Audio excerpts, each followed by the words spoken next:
استاذ مذہبی اسکالر علامہ منیر عالم ہزاروی صاحب کی طرف بڑھوں گا اور ان کے ساتھ محبت والے سوالات کا سلسلہ بھی جاری رکھوں گا۔ آپ سے گزارش کروں گا آپ اپنے خوبصورت انداز میں ہمارے ناظرین کے دلوں کی دھڑکنوں کو گرمائیں۔ جناب منیر عالم ہزاروی صاحب۔ بسم اللہ الرحمن الرحیم۔ جناب راجہ طارق محمود صاحب، سب سے پہلے تو میں آپ کو اس خصوصی ٹرانسمیشن کو لائیو کرنے پر مبارکباد پیش کروں۔ بہت شکریہ۔ اور میں سمجھتا ہوں کہ موجودہ مشکل حالات میں یہ خوبصورت قدم ہے۔ آپ کی پوری ٹیم قابل مبارکباد بھی ہے اور قابل تحسین بھی ہے۔ جزاک اللہ۔ اللہ تعالیٰ ان کے ذوق میں اور ان کے وجدان میں مزید اضافہ فرمائے۔ آمین۔ دوسرا، میں آپ کو اپنی ٹرانسمیشن کے عنوان کے انتخاب پر بھی مبارکباد پیش کرنا چاہوں گا کہ آپ نے کسی کو تو دل کی باتیں کرنے کا موقع عنایت کیا۔ الحمدللہ۔ میں سمجھتا ہوں کہ جہاں تک آپ کے اس پیج کو فیس بک کے حوالے سے دیکھنے والے سننے والے موجود ہیں، میں ان کو، اور جہاں تک مجھے سننے دیکھنے والے ہیں، میں ان سے بھی مخاطب ہوں گا کہ دل کی بات ہی وہ بات ہے جو انسان کے چہرے کا عرفان کراتی ہے۔ واہ واہ واہ، ماشاءاللہ۔ ورنہ بہت سے لوگ ایسے ہوتے ہیں جو مختلف لباسوں میں ملبوس ہوتے ہیں اور انہیں سمجھنا اور پرکھنا بڑا مشکل ہوتا ہے۔ کیا کہنا؟ اس لیے کسی کی پہچان ہوتی تب ہے جب وہ دل کی بات کرتا ہے۔ اللہ۔ تو لازمی بات ہے کہ کوئی فورم ایسا ہونا چاہیے جہاں دل کی بات کی جائے۔ اور آج دوسری اہم بات یہ ہے کہ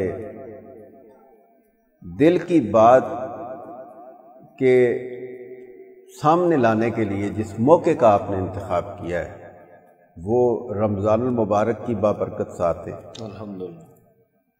اور انسان اس میں اس حوالے سے بھی بہت مقدر والا ہے کہ میرے رب نے ایک ناقص، کمزور اور ناتوان انسان پر اس مہینے میں اپنی رحمتوں کا وہ نزول کیا ہے کہ اگر وہ رحمت نہ ہوتی تو یہ بوجھ اٹھانا بڑا مشکل تھا۔ لیکن میں سمجھتا ہوں رحمت کا بوجھ کوئی نہیں ہوتا، اللہ۔ ورنہ رب نے نازل اتنی کی ہیں کہ اگر جدید سے جدید کمپیوٹرز اور ذرائع سے ان کو شمار کیا جائے تو سمندر کی جھاگ پیچھے رہ جائے گی، درختوں کے پتے پیچھے رہ جائیں گے، ریت کے ذرات پیچھے رہ جائیں گے، آسمان کے تارے پیچھے رہ جائیں گے، اور میرے رب کی رحمت سب پہ غالب آ جائے گی۔ بے شک، بے شک۔ اس لیے آپ ذہن میں رکھیں کہ اللہ کریم نے جو یہ مہینہ ہمیں عطا کیا ہے یہ رمضان کا مہینہ، اور اس کی جو تقسیم میرے آقا مدینے والے تاجدار نے کی ہے، اگر اس تقسیم پر ایک طاہرانہ سی نظر ڈالی جائے، عمیق نظر اور گہری سوچ بہت دور کی بات ہے، ایک طاہرانہ سی نظر ڈالی جائے تو وہ بتاتی ہے کہ اس کا پہلا عشرہ رحمت، دوسرا عشرہ مغفرت، تیسرا عشرہ جہنم سے آزادی کا پروانہ ہے۔ جہاں 10 دن کمپلیٹلی اللہ کی رحمت کا نزول ہوتا ہو، پھر رحمت کے پانی سے دھونے کے بعد جب مغفرت اور بخشش کا سلسلہ جاری ہوتا ہو، اور مغفرت اور بخشش کے بعد جب رب جہنم سے نکال کر جنت میں داخل کر رہا اللہ، میں سمجھتا ہوں اس سے بہتر سیزن آج کپڑے والے کہتے ہیں ہمارا سیزن ہے، جوتوں والے کہتے ہیں ہمارا سیزن ہے، لیکن میں سمجھتا ہوں گناہگاروں تمہارا بھی سیزن ہے۔ اللہ۔ اس لیے اللہ، ہر کوئی سیزنل ہے، ہر کسی کا اپنا اپنا سیزن ہے، لیکن میرے رب نے تو عمومی طور پر گناہگاروں کو اپنی رحمت کے دامن میں آباد ہونے کے لیے جو پیغام دیا ہے نا، وہ یہ ہے کہ لا تقنطوا من رحمت اللہ، اللہ کی رحمت سے کبھی نا امید نہ ہو، مشکل سے مشکل حالات ہوں، گمبھیر سے گمبھیر صورتحال ہو، معاشی اور معاشرتی کتنی ہی نامواریاں کیوں نہ ہوں، لیکن تم نے دل نہیں تھوڑا کرنا۔ جب بھی آس ٹوٹنے لگے، پینگیں کٹنے لگے، ڈوریں کٹنے لگے، تو پھر کہیں اور توجہ نہ کرنا، پھر تمہیں توجہ کرنی ہے تو پھر کامل اللہ کی رحمت کی طرف کرنی ہے۔ دیکھنا میرا رحمت کا وہ رب، اور بڑی مزے کی بات یہ ہے کہ اللہ کریم نے جب رحمت کا ذکر کیا ہے نا، تو اللہ نے اس رحمت کو اپنی کسی صفت کی طرف منسوب نہیں کیا۔ قاعدے اور کلیے کے مطابق اور ذہن اور فکر کے مطابق مضمون یہ بنتا ہے کہ لا تقنطوا من رحمت الرحمن، لا تقنطوا من رحمت الرحیم، لا تقنطوا من رحمت الستار، لا تقنطوا من رحمت الغفار، لیکن اللہ نے کہا لا تقنطوا من رحمت اللہ۔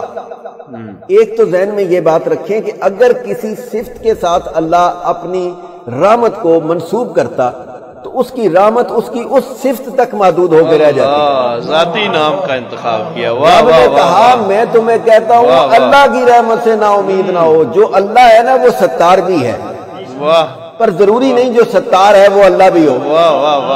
کسی کی عیبوں پر، کسی کے گناہوں پر، کسی کی غلطیوں پر اگر کسی وقت میں بھی پردہ ڈال دیتا ہوں تو مجھے بھی ستار کہا جا سکتا ہے عمومی طور پر، عام کامن معنی میں، اور اگر میں بھی کسی کی کوئی غلطی معاف کر دیتا ہوں تو مجھے بھی کچھ دیر کے لیے غفار کہا جا سکتا ہے۔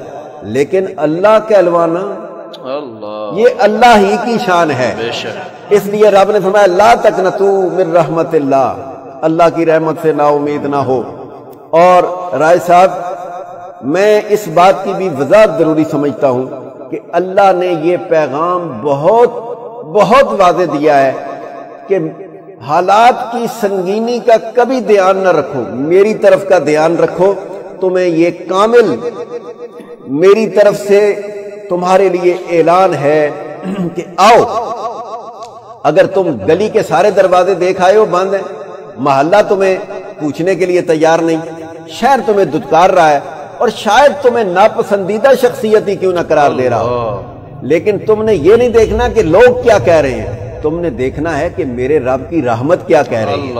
اور یہ رمضان کی راتیں ہیں، اور احادیث کے مفہوم کی روشنی میں آپ سے یہ عرض کیے دیتا ہوں کہ ہر افطار سے لے کر ہر صبح صادق تک ایک ایک گھڑی میں 10 لاکھ گناہگاروں کو جہنم سے نکال کر جنت میں داخل کیا جاتا ہے۔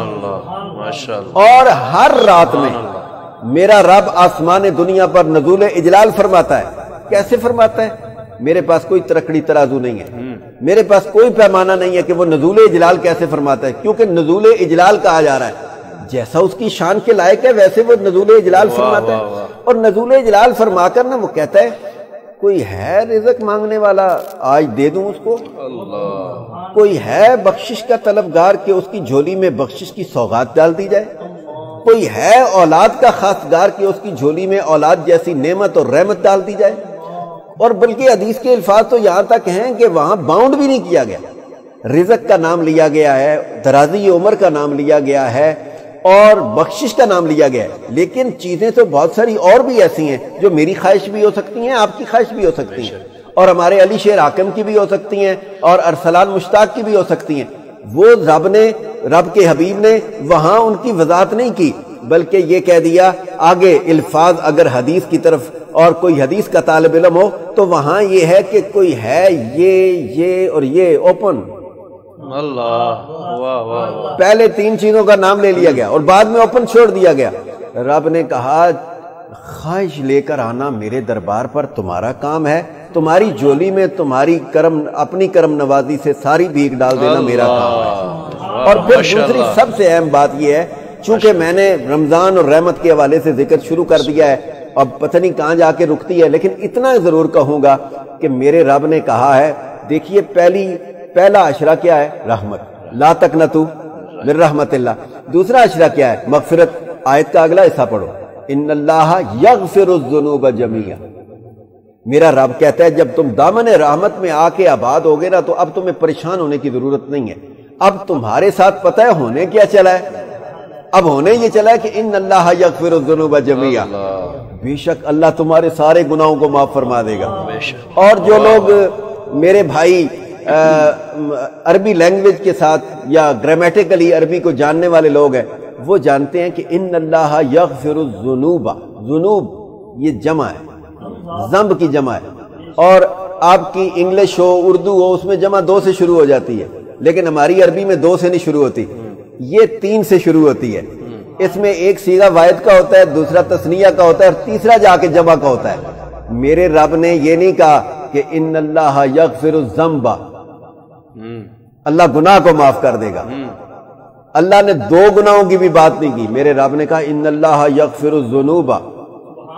اور رائے صاحب, میری آقا کریم کی بولی اس کی وضاحت یوں کرتی ہے کہ ذنوب کے افراد کم سے کم 3 ہیں, یعنی جس پر ذنوب کا اطلاق آتا ہے اس کی تعداد 3 ہونی چاہیے, اور زیادہ سے زیادہ کی حد ہی کوئی نہیں. بلکہ یوں کہہ دیا رب نے, اپنا کلام ہے رب کا, اللہ نے کہا ان اللہ یغفر الذنوب. جس چیز پر ذنب کا اطلاق آتا جائے گا, گناہ کا اطلاق آتا جائے گا, جو گناہ ٹھہرتا جائے گا وہ میرے سامنے نہیں بچ سکے گا. تو میرے ہو کے ایک دفعہ آؤ صحیح, گناہ نام کی کوئی چیز تمہارے دامن پر بچ گئی تو مجھے اپنا رب نہ کہنا. یہ اتنی رب کی رحمت اور بخشش وسیع ہے. اور ان اللہ یغفر الذنوب پر بات کمپلیٹ ہے. لیکن میں چونکہ دل کی باتیں کرنے چلا تھا, میں نے عنوان کے طور پر, اور میں ویسے بھی کسی بندے کی منہ پہ تعریف کرنے کا بہت کم عادی ہوں, کیونکہ جس گہوارے میں میری تربیت ہوئی ہے اور جس شخصیت نے میری تربیت کی ہے وہ نام ہی ایسا ہے جنہوں نے ساری زندگی حضور مفکر ملت اسلامیہ حضرت قبلہ پیر عبد القادر رحمۃ اللہ علیہ نے کہا کروں مدح آل دو الرضا, بڑے اس بلا میں میری بلا, میں گدا ہوں اپنے کریم کا, میرا دین پارا ہے نہ نہیں ہے. روٹی کے ٹکڑوں کے لیے ویسے بھی کبھی کسی کی تعریف کرنے کے عادی نہیں, لیکن جو بات ذہن میں آ جائے اس کو کسی کے کہنے پر رکنے والے نہیں ہیں. تو میں یہ بات کرنے چلا کہ ان اللہ یغفر الذنوب, دل کی بات ہے کہ اللہ نے گناہ نامی شے اس مہینے میں ہمارے دامن پہ نہیں چھوڑنی. لیکن توجہ تو چاہیے نا, التفات تو چاہیے نا. وہ تو ہما وقت, ہم تو مائل با کرم ہیں, کوئی سائل ہی نہیں, راہ دکھلائیں کسے کوئی راہ روے منزل ہی نہیں. اللہ تو کہہ رہا ہے کہ ہم تو مائل با کرم ہیں, تمہاری صدا لگانے میں دیر ہو سکتی ہے, ہمارے التفات میں دیر نہیں ہے.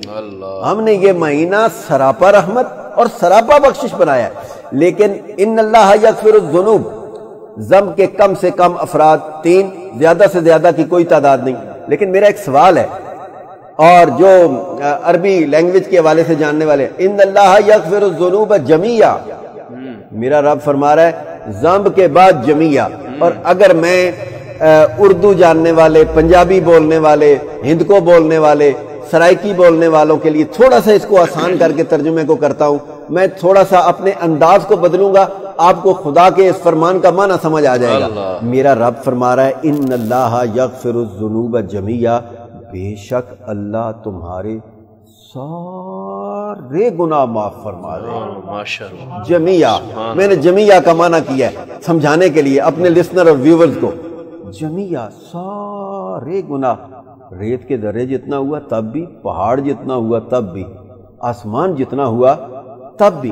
کیا اس بات کو کدھر لے کے جاؤ گے کہ جناب سیدنا موسیٰ علیہ السلام نے جب اپنے رب سے خواہش کی تھی کہ سونے ربا اگر مہربانی ہو تو مجھے آج میری امت کا سب سے گناہگار بندہ دکھا دے, تو رب نے کہا تم آج چوراہے میں صبح صبح طلوع آفتاب کے وقت کھڑے ہو جاؤ, میں تمہیں گناہگار ترین بندہ دکھا دوں گا. جناب سیدنا موسیٰ علیہ السلام صبح طلوع آفتاب کے وقت ایک چوراہے میں کھڑے ہوئے تو ایک بندہ آ رہا ہے اور اس کے کندھوں پہ اس کا بیٹا بھی اٹھایا ہوا, وہ گزر گیا.